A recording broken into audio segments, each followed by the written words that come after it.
Hi everyone, in this video I will show you how to renew your hosting from Hostinger.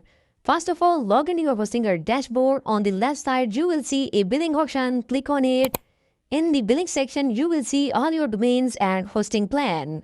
Your domains will appear with their names like .com domain, .xyz, .shop and so.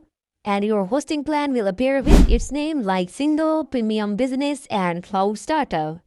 For example, I have purchased the business plan, so it is showing here. Now you will see a renew button in front of your hosting plan. Before renewing, it is a good idea to check the details. Click on the small arrow to see more information. And here you can see renewal details like the billing period. For example, it may be set to 24 months. If you want to change the billing period, click on change billing period.